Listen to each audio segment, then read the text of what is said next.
Salut, bienvenue sur ma chaîne YouTube. Aujourd'hui, on commence une nouvelle série de vidéos qui est axée sur les adresses IP. Donc, qu'est-ce qu'une adresse IP? C'est quoi son rôle? À quoi sert-il dans un réseau? Et pourquoi on l'utilise? Une adresse IP, ce n'est rien d'autre que le nom que ton téléphone ou la machine que tu utilises a temporairement pour pouvoir se connecter à Internet et utiliser le réseau. Tous les équipements, que ce soit téléphone, ordinateur, montre connectée, tablette, tout ce que tu utilises pour pouvoir te connecter à Internet a ce qu'on appelle une adresse IP. Sans ça, impossible de communiquer dans un réseau. Bon, on va définir un réseau, ce que c'est qu'un réseau dans une autre vidéo. Mais aujourd'hui, on parle de quoi? De l'adresse IP. Une adresse IP se représente sous la forme de un bloc, 4 blocs séparés par des points. Et chaque bloc part de 0 à 255. Donc, logiquement, tu comprends que la plus grande adresse IP qu'on peut avoir, c'est l'adresse IP 255.255.255.255. Bien. Son rôle, c'est de te permettre de pouvoir aller sur Internet, d'aller faire ce que tu as à faire sur Internet et de pouvoir communiquer avec d'autres équipements. Donc, que ce soit WhatsApp, Facebook, TikTok, Instagram, etc., ton téléphone aura forcément besoin d'une adresse IP. Sans ça, c'est impossible pour lui de pouvoir faire tout ce que tu fais. Donc, l'adresse IP, c'est un peu la base. C'est un peu le nom de ton téléphone, son permis en gros, pour pouvoir aller faire ce qu'il veut sur Internet. D'accord. Maintenant, après la définition, on va maintenant se pencher sur les types et les catégories d'adresses IP. Une adresse IP est regroupée en deux types. Adresse IP version 4 et adresse IP version 6. Du calme, je vais tout t'expliquer. Une adresse IP version 4, ce n'est rien d'autre que l'adresse IP basique qu'on utilise tous, que tout le monde connaît, que tout informaticien ou celui qui s'intéresse à l'informatique connaît généralement. L'adresse IP version 6, lui par contre, a été créé et est utilisé très récemment, s'utilise très récemment dans nos réseaux et sur nos téléphones. Une adresse IP version 6 se représente sous la forme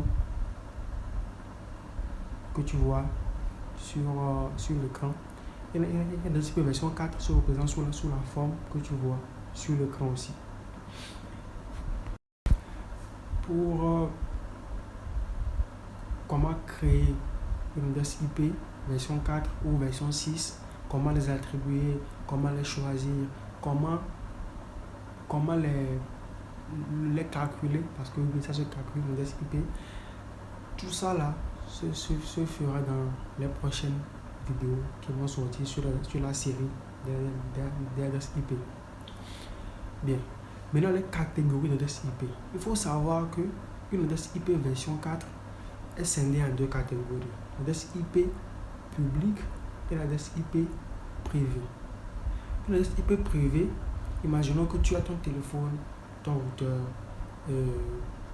ta tablette et ton ordinateur. Tu connectes le téléphone, le routeur, la tablette, tout ça ensemble. Tu connectes tout ça.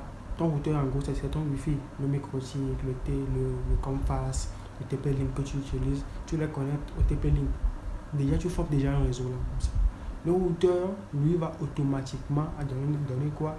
Des adresses IP à tes téléphones, à tes machines. C'est automatique. On verra tout ça là après. Le processus qui permet d'attribuer l'adresse IP automatiquement à tes machines. On verra tout ça là après. Dans une autre vidéo, bien sûr.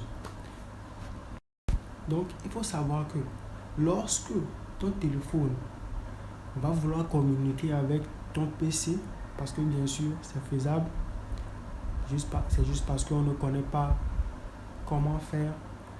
Tout cela, on va apprendre ça dans cette série de vidéos. Il utilise, quand un téléphone, donc il va utiliser l'adresse IP privée pour pouvoir communiquer avec toutes les machines qui sont connectées au routeur, c'est-à-dire quoi? Ton réseau privé. D'accord? Maintenant, le réseau public, c'est tout ce qu'il y a derrière ton routeur. Ça veut dire quoi? Que ça soit WhatsApp, TikTok, etc., Google, Internet, ton site de streaming préféré de films et séries. Pour faire tout ça, ton téléphone a besoin d'avoir quoi? Une adresse IP publique. Pourquoi? Parce qu'il faut savoir que déjà dans la définition, on a une convention. D'accord? Donc, d'après la définition qu'on a de l'adresse IP version 4, on voit que le plus grand adresse IP qu'on peut avoir, c'est quoi? C'est 255.255.255.255. D'accord. Maintenant, on est plus de 7 millions, 7 milliards sur cette terre. Et les adresses IP là ne sont pas assez nombreux pour pouvoir couvrir toutes les machines qui sont sur cette terre. Donc ça veut dire qu'il y a quoi? Il y a une limite. C'est d'ailleurs pour ça qu'on a eu à créer l'adresse IP version 6, qui lui est beaucoup plus grand et supporte beaucoup plus de trucs. Donc pour pouvoir pallier à ce problème-là, avant que la version 6 ne sorte, on a scindé l'adresse IP en deux parties. On a créé quoi? L'adresse IP privée et l'adresse IP publique. L'adresse IP privée sont des adresses IP qu'on peut utiliser dans notre réseau. Donc tu comprends très vite que si tu as ton réseau chez toi, tu utilises l'adresse IP privée. Le même adresse IP privé là, le même adresse IP privé là peut être utilisé par Paul qui est par exemple dans une autre ville et qui utilise son réseau.